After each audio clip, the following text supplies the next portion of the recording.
Hello and welcome to Accessible Globe TV. A couple of weeks ago, we did a segment on how people were basically scamming airlines by pretending disability in order to get preferential treatment.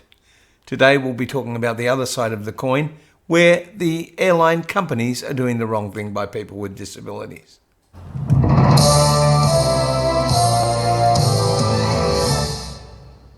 I'm reading from an article in Business Insider where a woman has said she was humiliated after the captain continually announced or repeatedly announced that their flight was being delayed by a problem with loading the woman's wheelchair.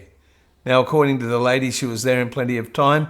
They made her get out of her wheelchair, they pulled it apart, they did all sorts of things they never normally did when she travelled by air.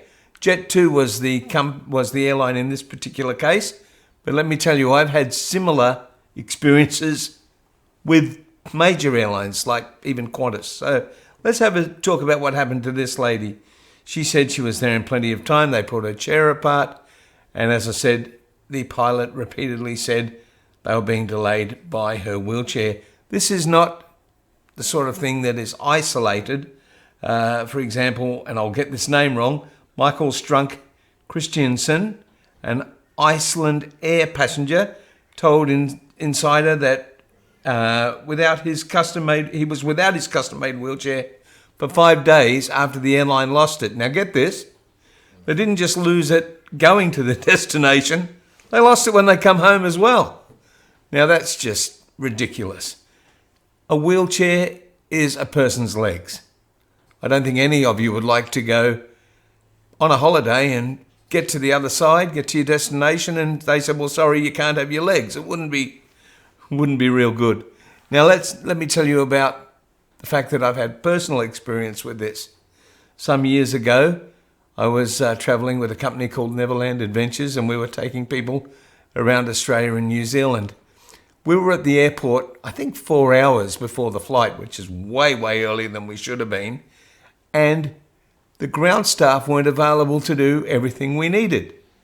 When they were available, it was getting closer to the flight. And of course, we had 4 or 5 wheelchairs. We were there in time.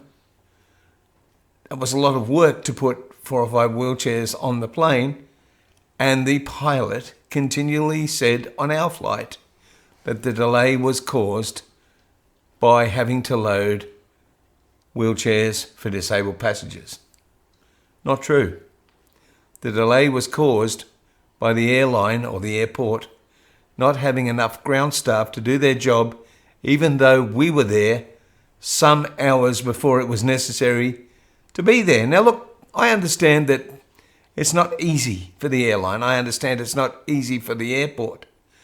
But it is completely unacceptable that a pilot can be inconsiderate enough and impolite enough to blame the person with the wheelchair. It's unacceptable. It should never happen. And they should be trained to not do that. Jet2 said that it's an isolated incident and they will give further training to their staff to make sure it doesn't happen again. Well, that'd be great. But I'm sorry, I've heard that before quite a few times.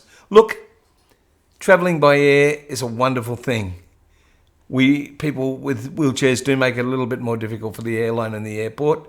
Sometimes we need to be understanding and do the things we need to do, like get there early.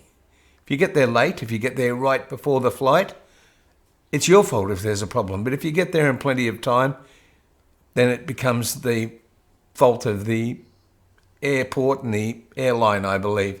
That's all I have to say. It's something that needs to be looked at and it's something that needs to be fixed, because people cannot be expected to go on a vacation and end up with a damaged or a missing wheelchair, because then their vacation is history. They end up staying in a hotel room, in a bed, or trying to hire a chair that's not acceptable.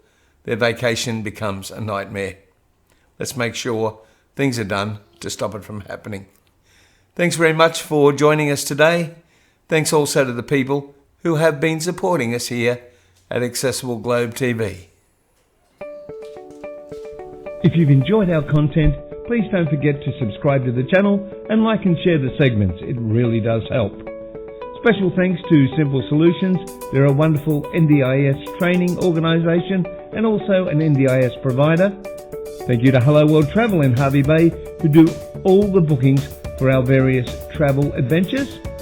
Totally Mobile, who are there for all your mobility needs. Also, a big thanks to the National Disability Insurance Scheme. It's provided by the government, but without it, I would have loads of trouble actually living life and making these programs. Thanks to everyone, and we'll see you again real soon.